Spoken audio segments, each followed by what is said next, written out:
Hello friends, কেমন আছো তোমরা?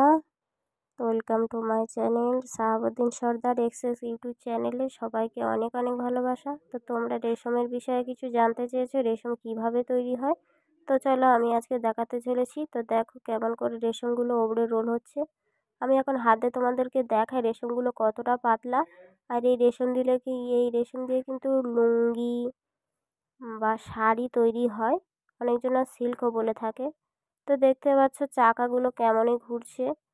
তো এই চাকাগুলো যে ঘুরছে, এই চাকা এক একটা চাকার মধ্যে কিন্তু 6টা 7টা করে রেশম চালাতে হয়, আর সেইগুলো কিন্তু একটাই সুতো হয়ে সেগুলো কিন্তু ওপরে ওঠে।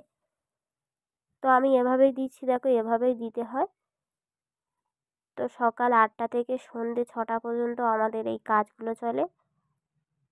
আর যে গরম পানির মধ্যে দেখো কেমনই দেওয়া হয়, এগুলো দিয়ে কিন্তু নাড়াচাড়া করলেই সুতোগুলো এভাবে বেরোবে।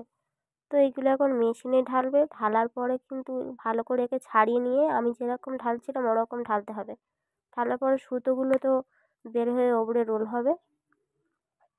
আর আমাদের ডিউটি সকাল 8টা থেকে সন্ধ্যে 6টা পর্যন্ত, আর 1 ঘন্টা টিফিন থাকে। তো এগুলো এখন ঢালবে, ঢালার পরে এখানে কিন্তু অনেক লোকও কাজ করে, মানে 10 জন কাজ করে, আর 3 জন বা 4 জন কুকিং করার কাজ করে। তো আমার হাজব্যান্ড আমার হাতে একটা পোকা এনে দিল, সেইটা ছিল জিন্ত, কারণ একে স্টিম দেওয়া হয়নি, এটা কাঁচা নামের মধ্যে পোকাটা এরকম থাকে। তো দেখো কেমনই নাড়াচাড়া করছে। তো আমার হাজব্যান্ড আমার হাতে দিল, দিয়ে কিন্তু দেখো একে যখন চাপছে আঙুল দিয়ে তখন নড়ছে, এমনি কিন্তু নড়ছে না। তো খুবই ভয় লাগছিল, কারণ পোকাটা জিন্দে ছিল। আর ভিডিওটা ভালো লাগলে লাইক, কমেন্ট, শেয়ার অবশ্যই করবে। তো তোমরা অনেক ভালো থেকো।